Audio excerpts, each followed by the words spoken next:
We're the United States of America. Unity and oneness is what we're made of. One nation under God, it's plain to see. We're showing the whole world what a country should be. United we stand in America, hand in hand in America. Together as one in a land that we love. United we stand in America.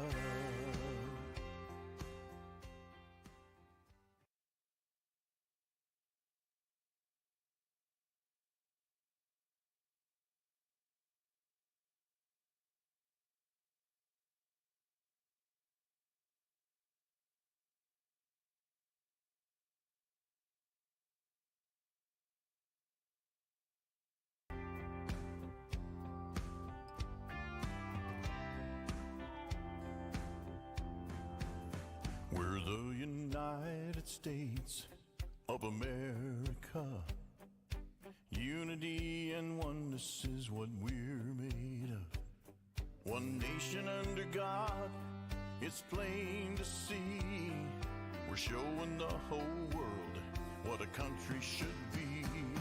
United we stand in America, hand in hand in America. Together as one in a land that we love. United we stand in America.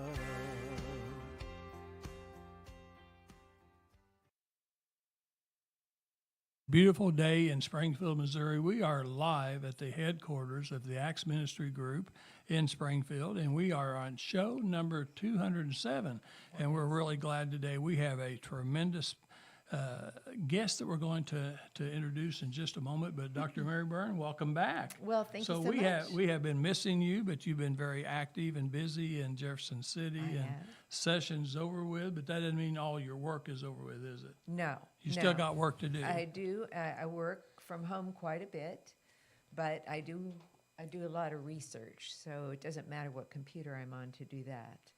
And but I do travel back and forth, and I have to say I've had very good experiences with the people up there. Politics is hard, but that's mostly among the politicians. The staff is very nice. So, but I've enjoyed it. Well, we're glad to have you back. I'm Lynn Morris, and I'm going to introduce our guests. So I met this gentleman last week and his wife Cindy last week, and he is a major, his wife a major of Salvation Army. So we're going to be talking about a tremendous organization, a nonprofit organization today.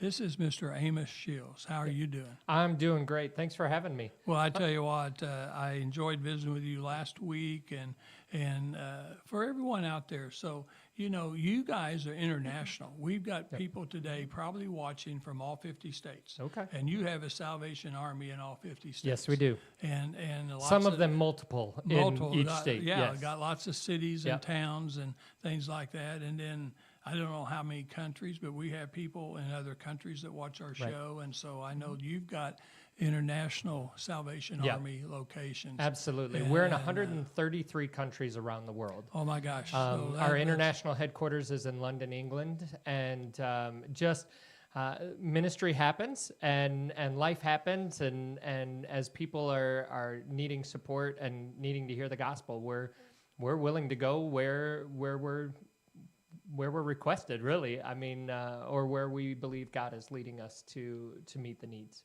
Well, and I did a little research after I met you guys last week. Your staff was so nice to me, and you all were celebrating 135 years of service to Greene County and Christian County, and so that's what attracted me up there to check you guys out. And so that's one of the oldest, I would think, nonprofit organizations around. Yeah, I believe so. I mean, there are others that have been around a while. We do have a long heritage here in the area, and I mean, our international organization's 165 years old. So, Wow. I mean, we're right there with them, so we've had a lot, and we've changed a lot. We've been in a couple of different facilities. We've been had a lot of different types of ministry, but our goal ultimately has been to preach the gospel of Jesus Christ and to meet human needs in His name without discrimination. And we try to do that every day. We've tried to do it for the 135 years that we've been going, and we're praying that we can do it another 135 years. Well, maybe a little bit longer. Yeah, Depends. well, that's- But, I won't be here that whole time, I'm sure. But I mean, I wasn't here in the beginning either, so. Well, how did you get interested? I mean, how did you become a part of Salvation Army? Well, it really is in my blood. And actually, my wife wasn't able to come today, but it's in both of our bloods. We are generational Salvation Army ministers. We're both fourth generation ministers with the Salvation Army. Honestly, it was not at all what I had desired to do for my own life. I traveled with our parents. We were living in Southern Illinois. I was in high school, and I was taking classes to go into the medical field, honestly. My grandfather and my uncle ran a family practice in Michigan City, and I was like, that's where I want to go. I want to join the family practice. I want to go do medicine, and I can still be a part of the church, but I don't have to move. Yeah. I'm tired of moving. Does it look like you've moved a few times? In 27 years of marriage, we've lived in 11 different communities. So it's, part of our adventure, I guess. But I did. I had a conversation, and we talked. I talked with God, and I'm like, I don't want to do this. This is what I want to do. Moses, you wouldn't be the Right, first exactly. one. It's like, really, what am I thinking? I've learned early on that when you tell God no, you better be planning and prepped to start doing what He originally told you to do. Because at some point, you're going to realize that life is not as much of a blessing, really, if you're not following what He's invited Right, you to be a right. part of. Right. And Well, that's when you're fully yourself. well, That's what you were designed to do. absolutely. And he just keeps telling you that. He does. He's like, hello. And I'm like, no, I'm not listening. I was in high school, and I had somebody who said to me, I was at an event, a youth event, and they came up to me and said, I know you want to join this family business. You want to, what happens if you go to medical school, you come up with a cure for cancer? Great. People will live longer, but they'll still die.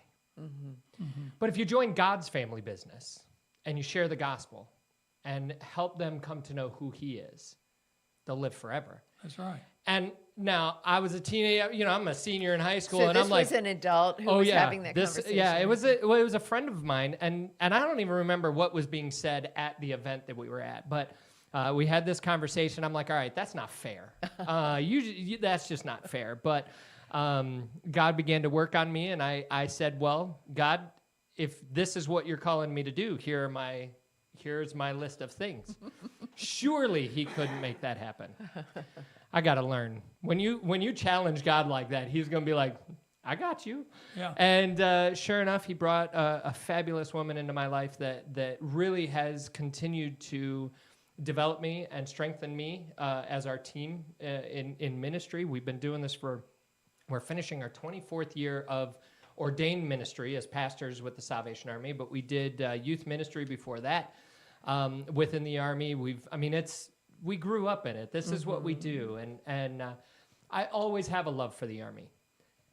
I have found that God continues to call individuals into ministry, no matter where it is and who it is, and as we are willing to be faithful and obedient, God continues to show up.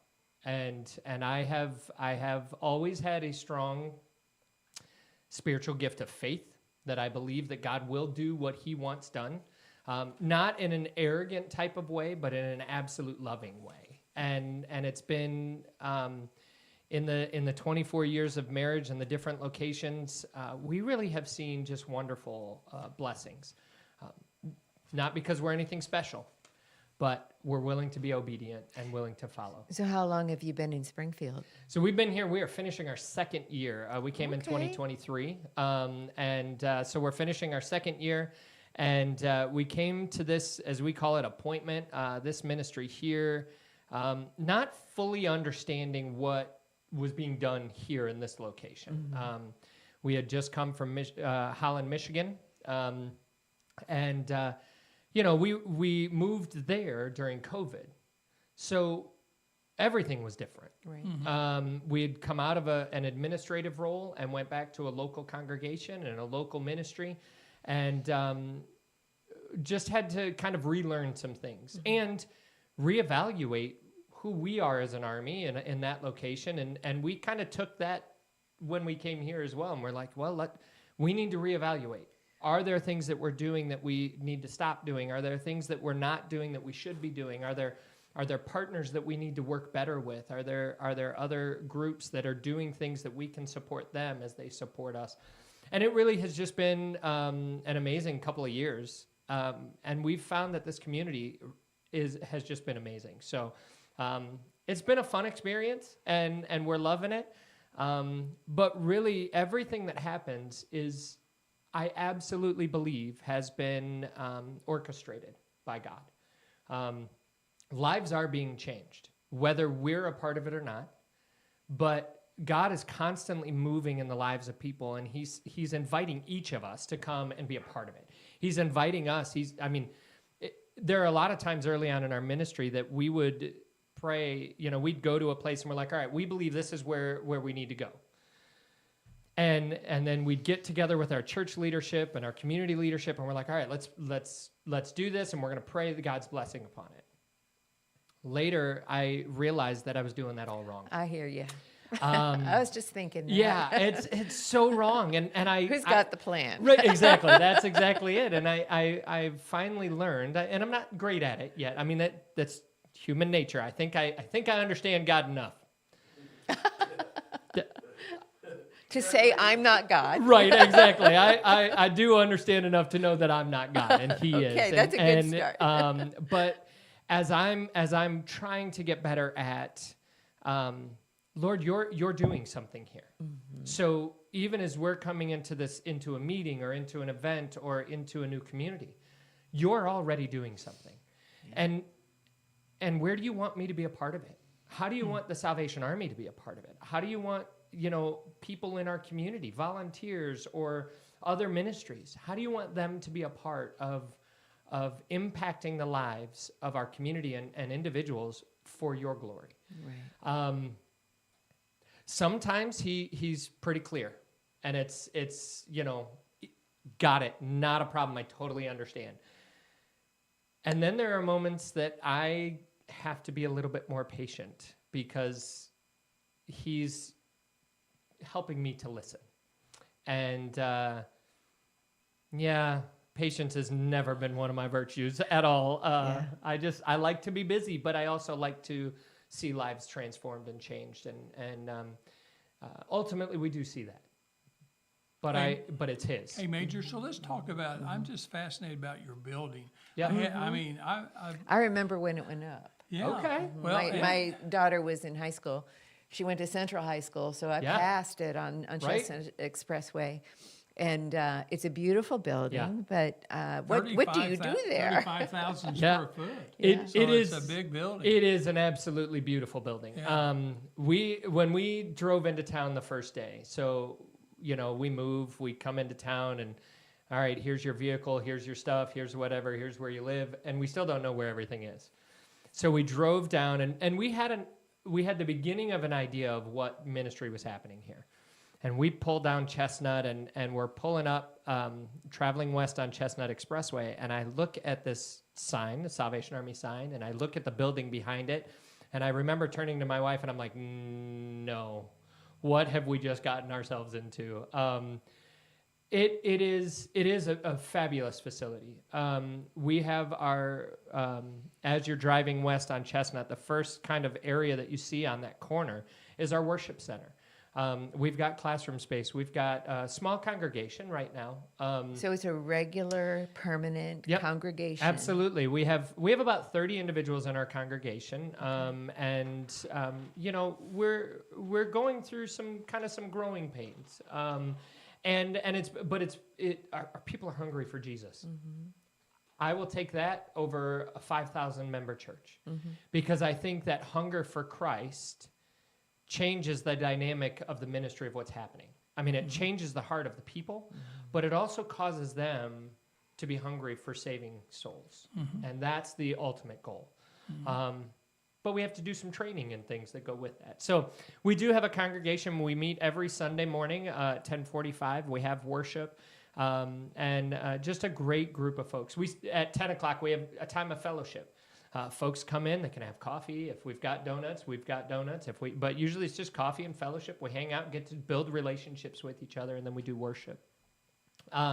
And then you go a little bit further in the facility, and it's kind of our main entrance, which has our offices and our family or our social services and our community center. And in our community center, we have an after-school program. We pick up from 7 different schools in the area and provide after-school care. Do families enroll their children in that program? Yep. Okay. And we're actually gearing up to switch programs from our after-school program, and then next week we begin our summer day camp program, which right now we're full. We have a little bit of a waiting list, but we're trying everything we can to get those families in. So we have a day camp program that runs all season.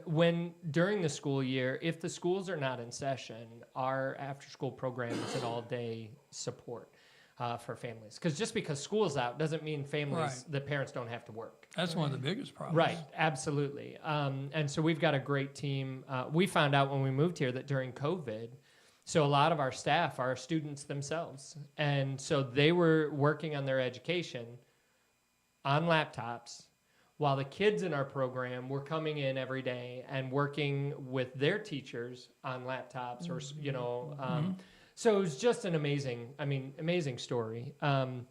So we have our after-school program and our day camp program. For that program, we serve for after school. We serve a dinner and an afternoon snack when kids come. And dinner before they leave. We also, during day camp, we serve breakfast and lunch and a snack for the kids that are a part of that program. We also have, in that, all year, we have Monday through Friday, we serve seniors a lunch. Anyone who's over 55, we just ask that they fill out an application. We do background checks because of the multiple vulnerable populations that we have, both to protect the seniors, but also to protect the children in our programming. And so we serve lunch Monday through Friday. And then on the weekends, we provide, we call it Weekend Warriors. And it's 3 meals and a snack for seniors to take home on the weekend. A couple years ago, some of our staff were talking with some of the seniors, and they're like, I can't wait till Monday. They're like, oh, what's Monday? What's the next time I get a good meal? Wait a minute. This is not how life is supposed to be. You shouldn't have to wait 2 days to have food.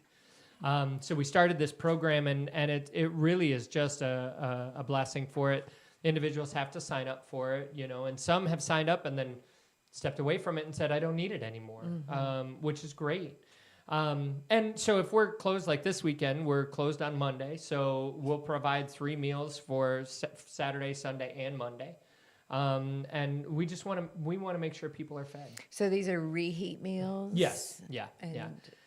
We get a lot of donations from places like, Pizza Ranch and Chick-fil-A and Little Caesars and Panera. And so we can provide some containers and things for folks, and they bring them back. They have kind of an insulated bag they get, and then they bring those back the next week, and we clean them out and prep them for the next weekend. Wow.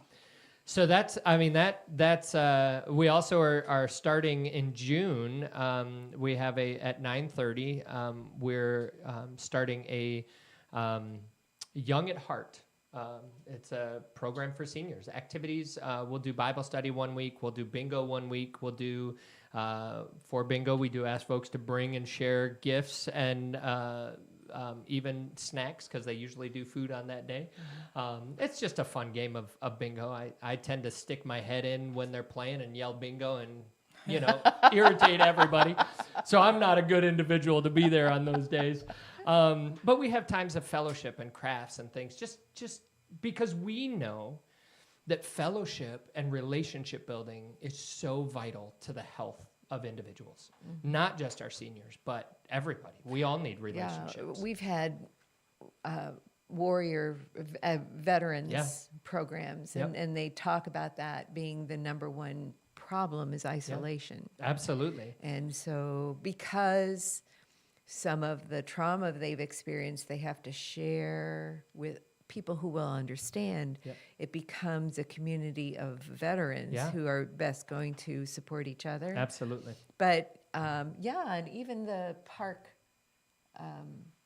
programs are designed for recreation to build community. Yep. Absolutely. It's amazing. Well, one thing, Major, for sure, this show and Acts Ministry, we have found out that there's a lot of people out there that don't have hope. Yeah. Yeah. Absolutely. And when I think about I've always known about the Salvation Army, and we'll talk about that red kettle. Sure. Because one of the things that my mom taught me, my dad never went shopping. Sure. Took my brother and I. Right. So we'd go shopping downtown. Sometimes that's a Springfield. wise decision. and we'd go, and one of the interesting things, Mary, is one of the gentlemen, older gentleman that came last week, I think his name was it Jack Cole? Yep. Jack Cole. And there was a really nice clothing store called Cole's Clothing Store. And people went there, businessmen went there, men who wanted, and young men and older men who wanted to kind of dress nice would go to Cole's. And I think maybe he and his brother, it was a family-owned business. I remember the name, I remember Cole's, I remember my mom taking me there before I could drive. And I remember that, and he had some really good advice, spiritual advice. So he was very, very good to talk to. But what my mom taught me that I think maybe has helped me know the importance of giving and sharing is that red kettle. Yeah. I remember being fascinated with ringing the bell. Right. And somebody standing and collecting money. Yep. And I saw my mom put $1. Yep. $5. Yep. Okay. And I remember one time I said to my mom, I want to give my allowance. Yeah. Well, you got to get it out. You got to give it out of the bank, Yep. the little piggy bank that I Yep. had, and you got to take it next Right. time we go shopping. Right. I remember taking that money out of my pocket, put it in. Yep. And so I think that's what teaches Yeah. kids. So, I absolutely agree. My kids, whether they will ever admit it out in public, they always went with me as when I would go out. Even as an officer, I would usually go out on Black Friday and Christmas Eve. Because quite honestly, and I still do it, I don't believe that it's fair for me to ask or invite anyone else to be a part of what's going on without me investing as well. right. This last year, we had an opportunity to ring with individuals, and I probably was out this year more than I have been in the last 10 years. Because I was out 4 or 5 days in a row for 4 hours at a time, and it was great. I love doing that because I love being around people. Yeah. But I do agree with you. I think that experience of helping our children to give, to learn to give, it changes their perspective. I do believe that God says, trust me in this. Give your tithe, right? Mm-hmm. Malachi chapter 3. I love that. And God says, test me. Mm-hmm. And watch that I'll open the floodgates. Right. But he wants us to give generously. He wants us to support those in need. The people are always going to be around, those who are in need. It's not because they don't want to not be in need. It's just circumstances. They might be. And it may not be the same individual every year. But there will always be someone who needs some support, some sense of hope. That's what Jesus said. The Absolutely. poor will always be with you. Absolutely. And I believe that. They're actually part of the design. Right. Yeah. And because I think it creates in us an understanding of God's love for us. While we were still sinners, Christ died for us. We were all broken, and we're all down and out. We're all, let's be real about that. But Christ came for us so that our lives could be changed. And I believe that individuals, they need hope. I'm with you. They absolutely need hope. And money can't buy you that. No, it can't. It can't. But it can speak to others. There's scientific experiments. My wife was preaching a couple weeks ago, so I'm stealing this story that she used that she got from someone else, but of lab testing of mice and the idea of hope. The idea that you stick a rat in water and they watched it swim and swim and swim until, quite honestly, some of them died. And then they put new ones in, and they let them go until almost that point where the previous ones passed away. But they took them out for about 2 minutes, and then they put them back in, and they lasted almost twice as long. And it's this idea of, I've got somebody there. There's the potential of having somebody there that could just give me a hand up for today. Our meal programs, all of those things are just to be a support to individuals. It's not to solve their problems for them, but it's to say, hey, we care about you. We understand that whatever your circumstances are today, that doesn't have to be where you end up and where you stay. There's hope, and we want to walk that journey.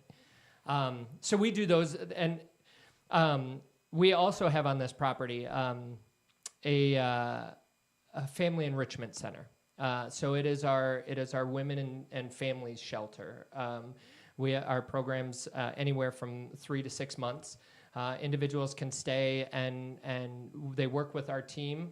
They work with our counselors to figure out what jobs are out there, what resources are out there. We try to connect them with individuals. The ultimate goal is sustainable housing. And are these the families that eventually, when they get the job, have their children in your programs? Sometimes, yeah, sometimes. Other times, depending on where they move, they're connected with other churches, which is absolutely okay with us. Yes. I mean, we invite individuals at both of our houses, our family enrichment and our enrichment and our harbor house, which I'll talk about in a moment. We invite them to worship with us. But we also know that we're providing everything for them. And to worship with us may be hard for them. Because whether we like it or not, we are their pastors. I mean, they're in our programs, they're in our service, and we want to care for them, we pray for them, we connect with them. But we also know that can be hard for them to worship at that same place.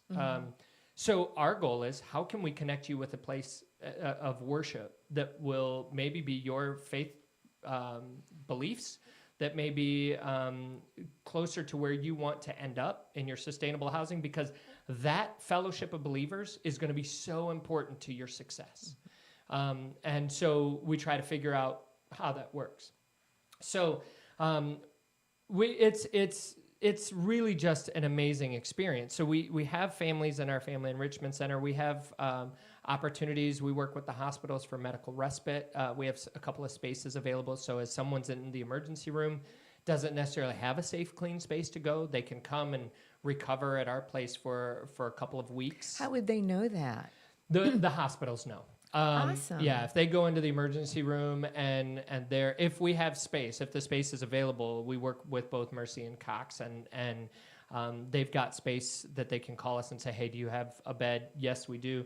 The individuals have to be able to care for themselves. We don't have the medical staff to do that, but we have, women can go to our family enrichment center. Our harbor house is on Boonville. It's a few blocks away. It is one of our original places that we did ministry before we I turned it thought into that was a an men's. all men's. That is an all men's men's. program. We have 26 beds in our program, and then 5 medical respite beds available there. But we also serve 26 guys, same type of program as our Family Enrichment Center. They work with our case management, go through all these things. We're working with Greene County and others to find work. So we need a list of jobs. We need a list of opportunities for individuals. Some might have a background, but they're trying to get back on their feet. Sure. So we're working on that. We're working on places for them to live. We're working to partner with individuals to come alongside and say, I've got room, but I need to know that they're following the program. They're working our program. They're doing really good. So, but also in that place, in our Harbor House, we serve 150 meals a day, Monday through Sunday, during our lunch hour. So they're not all residents there. No, we have the residents eat early, and then at 12 o'clock, our doors are open for individuals in the public dealing with housing insecurity, individuals in the community. All we ask is that you just sign your name. We're not doing any background checks. We're not doing any searches. We're not doing any of that. It is a safe place, safe, comfortable place to come and get food and have a meal, and then you can go on your way. And it's important because, again, they need hope. They need to know that we're not out there all alone. So it's just we have so many different things happening. We also have our thrift store. We have, Is the thrift store in that building? No, so our thrift store actually is down on Campbell, just north of Sunshine. So we're right behind the Chick-fil-A and across from, there's a rib crib and that's Planet right. And it's Fitness. Okay. busy. I've seen lots Yep. of cars. It is I've shopped absolutely there. busy, right? Absolutely. It is such a wonderful ministry. And a lot of folks think, well, I should be able to go in and get whatever. Well, it is a profit. I mean, the funds that we get there go to help pay for the programs and the services that we provide. Our food pantry that we constantly are in need of canned goods and non-perishables and things. We just did a drive recently, the Stamp Out Hunger, the postal food drive last weekend. I think it was last weekend, 2 weekends ago. And, Yes. we got 18,000 pounds of food that we'll use all year round. Right now, we set up our food pantry in our gym every Wednesday. It's going on today, and there we serve 80, 85 families a week. But it's just that one day because we've got our after-school program and we've got our day camp program, and we're using our gym, so we can't completely take it up all week long. So we need a place for our Hey, kids Major, to be. how many, when you're talking about all these things you do, Yeah. how many volunteers do you have? Not enough. I mean, our story here is we're always looking for individuals to support us, from ministry opportunities to working in the kitchens to wiping the tables down after meals to ringing bells to our Thanksgiving luncheon, our Christmas lunch, our Stamp Out Hunger, the processing of the food and all of that. Even our food pantry, we're always looking for volunteers. We do a background check on volunteers. We ask that they sign up and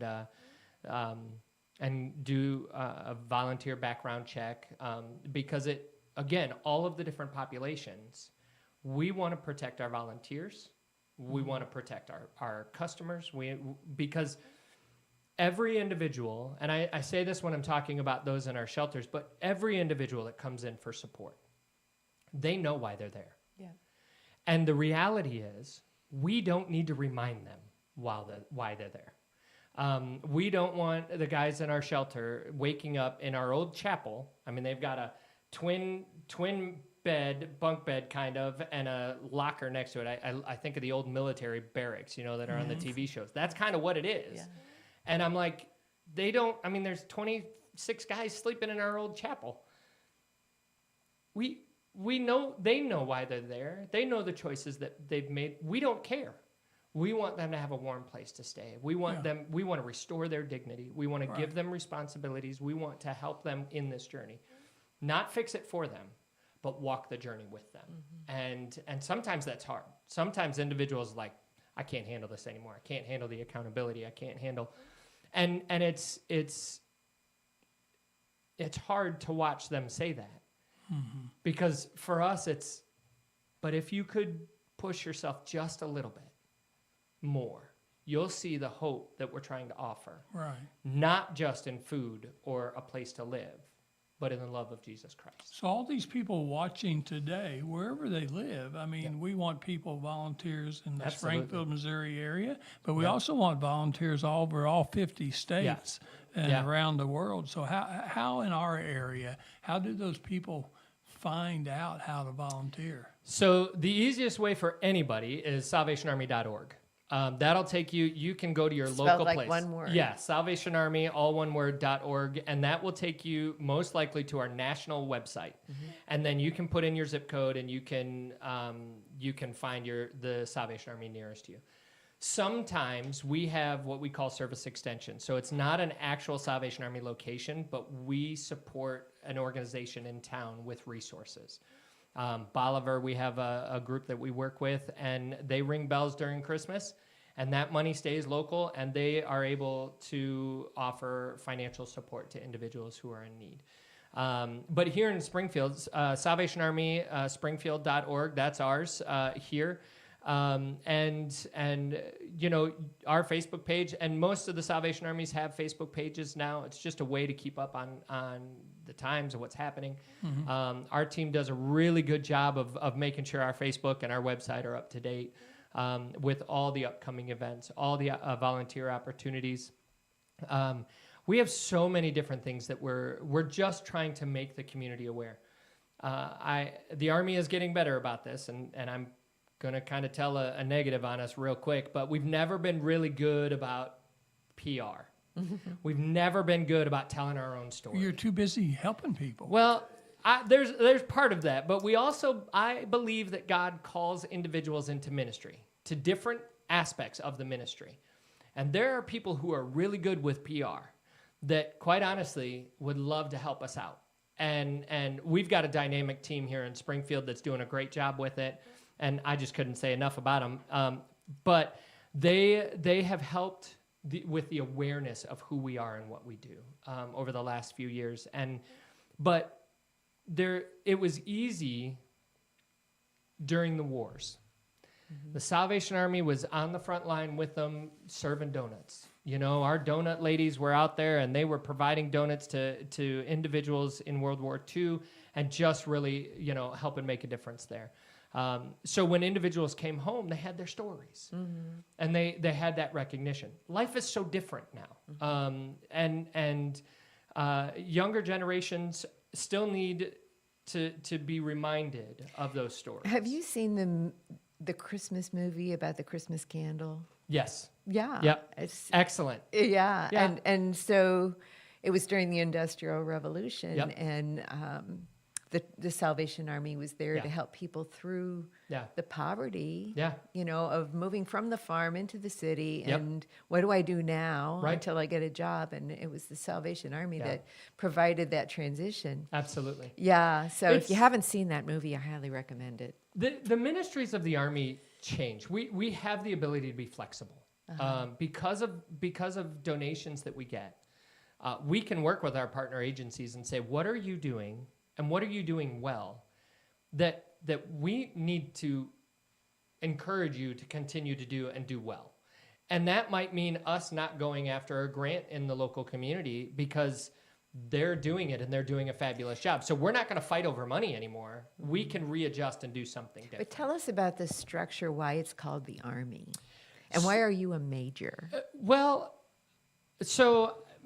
Our ranking system, so our founder really, when we started as the Christian Mission, our founders really began to talk about us as we are a mission. We are to go and do things. Well, And I remember the hymn, Onward Christian Soldier. right, absolutely. Yeah. The militant idea was empowering for him, for them, I should say, both William and Catherine. And honestly, they like the idea of being able to, appoint people and send them and send them out to do their thing.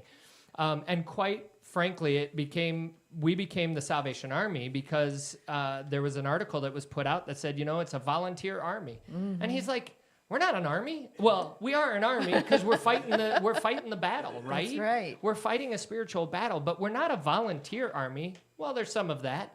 We need our volunteers so that we can continue to fight the battle. But we are an army of salvation.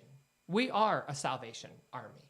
And so we kind of put into they put into this structure of this militant structure.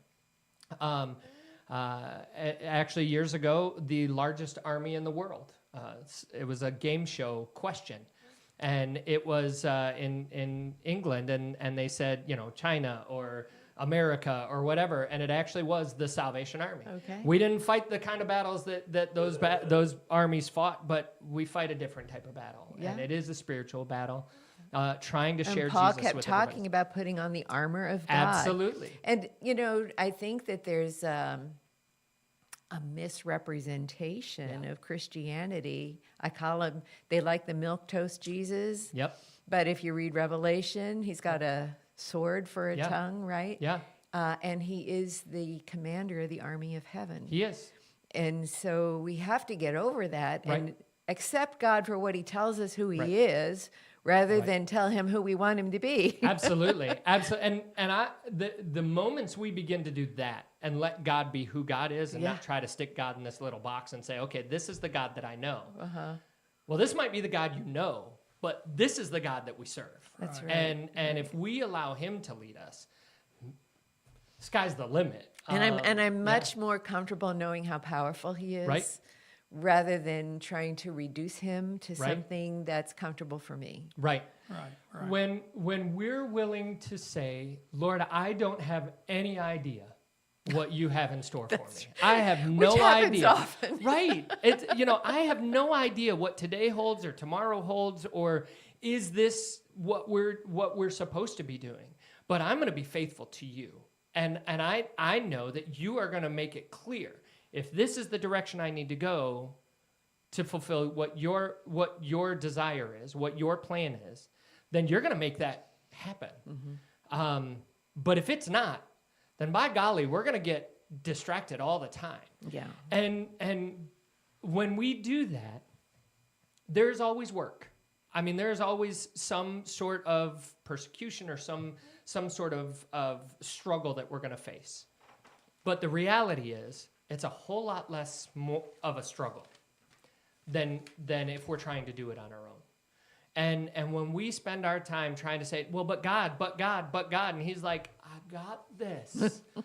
I tend to see Jesus sitting in the chair next to me, and he's just like, Amos, would you Just stop. Amos, just stop. I think of the Bob Newhart clip years ago, and he's doing a little counseling with a lady that comes in, and he's like, all right, I got 2 words for you. Stop it. I picture God doing that to me often. And it's not because I don't want to listen. It's just, I'm like, okay, but I think I heard you. Now let's go. And he's like, just wait, I'm not done yet. And but sometimes we need to stop it. And we just need to sit in really listening to what he has in store for us. All of the 135 years of the Salvation Army in Christian and Greene County is God's doing. It's not mine. I've only been here 2 years. It's not the people who have come before us. I mean, they've done good things, but we're not. And what's his. amazing and what's wonderful, and this is a little indictment, I think, of formal denominational churches, is that this need exists. Yeah. And we still need the Salvation Army, even though you've been here. Yeah. We need to open the doors up and be more cooperative and in agreement that the people who might be too embarrassed to come into the church pews still need that that ministry. Yeah. Yeah. And I think this is one of the things that we are teaching with our congregation. We have in the last 2 appointments since we've been back into frontline ministry, is the fact that we love God first, and we love others. We don't know what that looks like, but we love God and we love others. The rest of it, God will handle. And sometimes it may not even be in our congregations. It may not be in our buildings. But by golly, the church is not the building. That's correct. The church is the people. Yeah. And we need to be willing to listen to where God is leading us. And it may be sitting on the corner saying, hey, let's have coffee. Yeah. Let's go get some food. Let's go, whatever. But God is working in the lives of people. We need to listen. The story real quick about Jack Cole. Wonderful. I've learned a lot of things about him in that one day. He's a lifetime board member of the Salvation Army. He's been on the board since 1970. I looked at your board members. Wonderful individual. But he told me as I picked him up and I was bringing him to this event, he said, I remember when we were moving out of the Boonville location. That was our main point for about 50 years of ministry. He said, I remember we were looking for property. And I remember seeing this property that you're on now. And I remember grabbing the officer, and we walked over, and we stood on that property. And we prayed, God, let this property be yours. Let lives be changed through whatever is done here, whatever happens here, whatever ministry goes on. And may people see your glory. And I was absolutely, just as I'm driving to this event, I'm trying not to tear up. And I'm excited about what I'm hearing because it just says to me that this is not our property. It's not the Salvation Army's property. This is God's. And so I said, well, I just want to let you know that it's your fault then. I said, this is all your fault because you prophetically prayed that God would change lives on this property. And it's on a bus route. It is, absolutely. And that's important. It is, absolutely. But I was sharing that actually that Wednesday evening after the event. I took him home and I came right back for Bible study and we're meeting and I was sharing the story because I was just excited. It was just, God was just moving. God's been doing some things in my life over the last couple of weeks and I'm just amazed. I shouldn't be, but I am. So I'm sharing this story, and one of the members of our congregation is a retired officer. We have a couple of them. A retired pastor with the Salvation Army, and he said, I was that officer. I was here when we celebrated our 100th anniversary, and I was the officer that Jack brought, and we prayed on this property. And I'm like, wait a minute, this is amazing. And in our celebration, I found that my grandmother came to Springfield. She worked at headquarters in St. Louis in the prison ministry. And she came to Springfield and did a toy drive. She's in the pictures here, the history of Springfield. I didn't know that. I'm like, wait a minute, what is going on here? All these things that God is putting into place that it doesn't matter how long we're here as individuals on this earth. The moments that we take to listen to what God is doing, there's hope, not just for us, but there is hope for those that will come later. And we've got so many crazy things happening right now, some projects happening that I don't have time to talk about now, but God is moving in such a powerful way in our community and on behalf of the Salvation Army that I'm humbled. I don't deserve to be here. But God has brought me here for this time. I don't know how long, I don't know what we'll accomplish. But what I do know is that as I listen to God, there's hope for me. There's hope for individuals that come in and out of our doors. There's hope for individuals coming in and out of our community. And there's hope for every single individual because we have an opportunity to share the gospel, both through those who are coming through our doors for service, our volunteers who are supporting, our staff that are ministering and learning about even our own mission and how they, whether they're believers yet or not, how they can share the gospel message through hospitality, through kindness, generosity, and love of people. It doesn't take much, just willing to hear God speak. Hey, Major, we're going to run out of time, but just listening to you, this whole show is about hope. Yeah. And obviously, our charge is to go out and reach other people. And I think the salvation and to tell them about Jesus. Yeah. And hopefully people will accept Jesus Christ as their Lord and Savior. And they're going to have life forever. And that's your goal. That's it. And I think the Salvation Army does a great job. I want to talk about our sponsors, and I'll give you the last word. We have two great sponsors, and they both are difference makers. Sir, the Salvation Army, you and Cindy, your staff, everyone's, all the volunteers are difference makers. We have a lot of difference makers in this area and around the country, and that's what it takes. But our sponsors that I want to make sure that we do mention, because they're very important to us, and they do so many great things out in the communities. The first one is Brad Pistow. He's a certified fiduciary financial planner located right in Ozark, Missouri. And he is licensed in many states, and he knows associates in all 50 states. So I would recommend that people call 417-581-9222, 417-581-9222. And when you do that, Lisa will answer the phone, and she will take care of you. They'll send you a book. He has 2 best-selling books on retirement planning on Amazon and other places.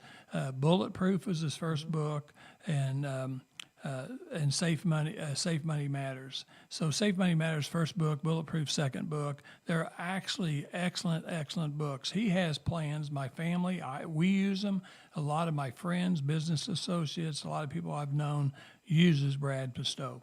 And he just absolutely will give you plans, develop plans that you will always run out of life before you run out of money. Right. And that's always something that people worry about. Yeah. Am I going to run out of money before I run out of life?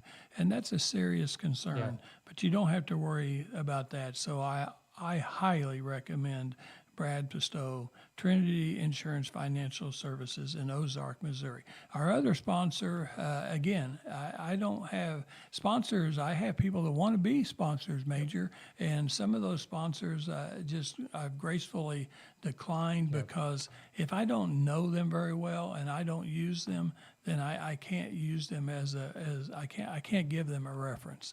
But this one is Youngblood Motor. Used to be Youngblood Motor, now it's Springfield Nissan, Springfield Kia. It's still John Whittaker.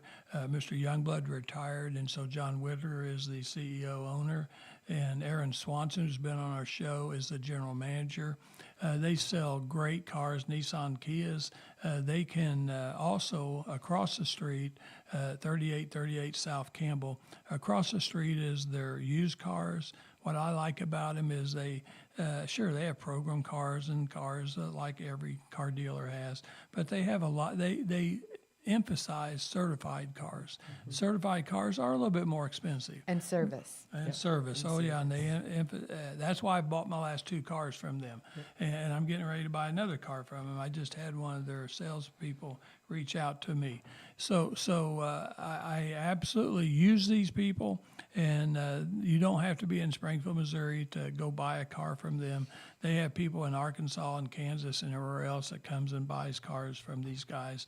They are one of the oldest, I think 53 years, one of the oldest family-owned car dealers in the Springfield area.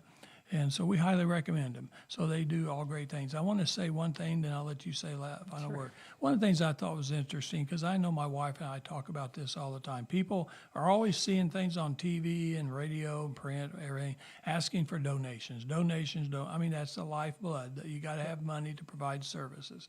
88 cents. I looked you guys up. 88 cents out of every dollar that people contribute to Salvation Army actually goes to serving the people. Yep. That's pretty amazing. Absolutely. And any donation that is given in your local area stays local. Local. So So that's another great thing. You want to help somebody from Southwest Missouri, do it with the Salvation Army. The other thing I thought was interesting is if you have a catastrophe or something major, we'll say a tornado in Southwest Missouri, in Greene County, Christian County, 100% of that money goes to to that cause, right? Yep. Donations that we receive for disaster relief, 100% of that stays within that area and goes to help individuals in those needs. Okay. Absolutely. So I would highly recommend, folks, you've heard a great show today because of Major, and I'm glad, Mary, I'm glad you're back. But I'll tell you, this is a type of organization that you need to get involved with. If you can volunteer 1 hour a week, a few more hours a month, whatever you could do, money, whatever, all those things are important because you're going to be helping other people. Right. These guys help other people. Right. Okay, last word. What do you want to tell people? Honestly, we're just grateful to be a part of this community. We have absolutely, I think the longevity of the Salvation Army here is a testimony of the people, not just the Army people, but the people of this community. They love us, they care about us, they trust us, and we just hope to continue that. We want that longevity, and we're not going to be as old as Springfield is, but we're going to be one of the contributing members of this community, and we want to be a part of the conversation and things. I can talk about the Army all day long. I love talking about who we are and what we do, but the thing that is most important for us is sharing the gospel message of Jesus Christ and meeting human needs in His name without discrimination. There are so many people that just need hope. They need support. We have the privilege of being the hands and feet, but we can't do it without our communities. Right. We can't do it without our communities throughout the nation, throughout the world. We need people. Right. We need people who love God and love others. They may never know the people that they change their lives. Mm-hmm. They're probably walking through a Walmart or through a Sam's Club or through a Target or some other place, and they're walking next to someone whose life has been changed through the Army because of their support. And it's an honor to be a part of it. Well, thank you for being here today. We'll get Cindy on next time. Sure. And I'm going to help you. I'll give you a call. We'll get together. Yep.